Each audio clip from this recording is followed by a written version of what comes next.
بسم الله الرحمن الرحیم نحمده ونصلي على رسوله الكريم وبعد. اتلسم درس دی موږ تاسو نننی درس دا موږ ځانګړی کړی دی د عقیدې اهمیت ته. د عقیدې لغوي او اصطلاحي معنی یعنی شرعي معنی مو وویله، او د عقیدې او د عمل معنی مو هم زده کړله. د عقیدې او د عمل یا د عبادت ترمنځ کوم فرقونه دي هغه مو هم وویل. نننی درس کې موږ تاسو د عقیدې اهمیت وایو.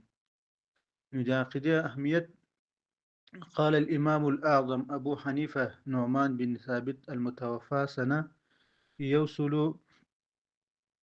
پنځوس في الفقه الأكبر.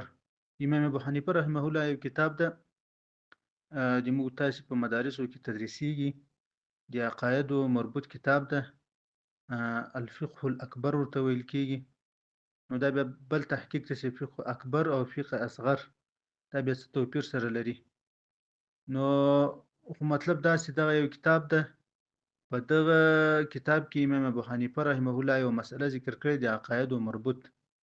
هغه دا عقیده ده د دې چې د عقیدې اهمیت معلومیږي.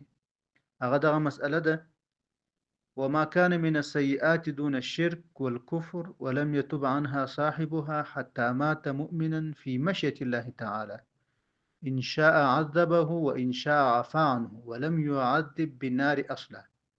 امام ابو حنیفه رحمه الله وايي د اهل سنت والجماعه عقیده د فاسق په باره کې، د فاسق او فاجر مؤمن په باره کې چې مؤمن وي خو ګناهونه کړی وي، فسق جن صادر شوی وي، کې لږ ګناهونه کړی کې ډیر ګناهونه کړی وي، خو یې مؤمن ایمان لله سره یې ور کړی، دا په قیامت کې د الله جل جلاله په مشیت د الله جل جلاله په خوخه کې ده. که الله جل جلاله ورته عذاب ورکوي او که الله جل جلاله ورته عفو کوي او هیڅ عذاب نه ورکوي.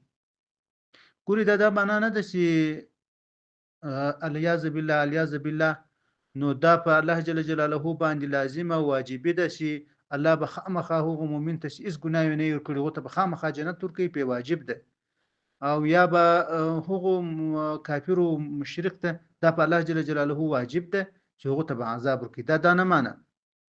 نو دا تحقیقي بحث ده چې موږ هغه طرف ته نه ځو. نو صرف دونه زده کوي چې هغه څوک چې هیڅ ګناه نه وي کړی او مؤمن وي، الله جل جلاله ورته جنت ورکوي. د اهل سنت والجماعه په عقیده سره جنت ورکوي او الله جل جلاله جنت ته داخلي په خپل فضل او کرم سره. او کوم کسان چې مؤمنان دي او ګناهونه جن صادر شوي فاسقان وي، هغه د الله جل جلاله په مشیت کې د په خوخه کې د ک الله جل جلاله ورته عذاب ورکوي او ک الله جل جلاله ورته عفو کوي، هیڅ عذاب هم نه ورکوي. لیکن کوم کسان چې کافران دي، کوم کسان چې مشرکین دي، الله جل جلاله ورته هیڅ عفو نه کوي، هیڅ مغفرت ورته نه کوي. دا ګور د اهل سنت والجماعه عقیده ده، دا ځکه کول ضروری دي، په دې عقیده اوسېدل ضروری دي.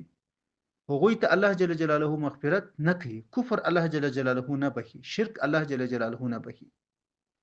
نو امام ابو حنیفه رحمه الله وايي کوم کسان چې ګناهونه کړی وي لیکن مؤمن مرسي ایمان له لاسه ورنکي، که الله جل جلاله په غوښتنه وخت د عذاب ورکي که الله جل جلاله تعفو کول عفو ورته کوي. دلیل څه ده؟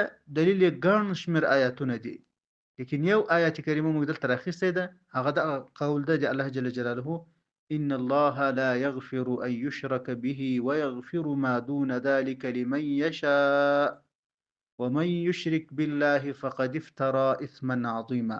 الله جل جلاله فرمای چې الله په ځان لازمه کړی ده او دا د الله قانون ده چې الله جل جلاله مشرک ته مغفرت نه کوي. ان الله لا يغفر ان يشرك به، که څوک شرک الله جل جلاله سره کوي الله ورته مغفرت نه کوي، که څوک کفر اختیار کوي الله جل جلاله ورته مغفرت نه کوي.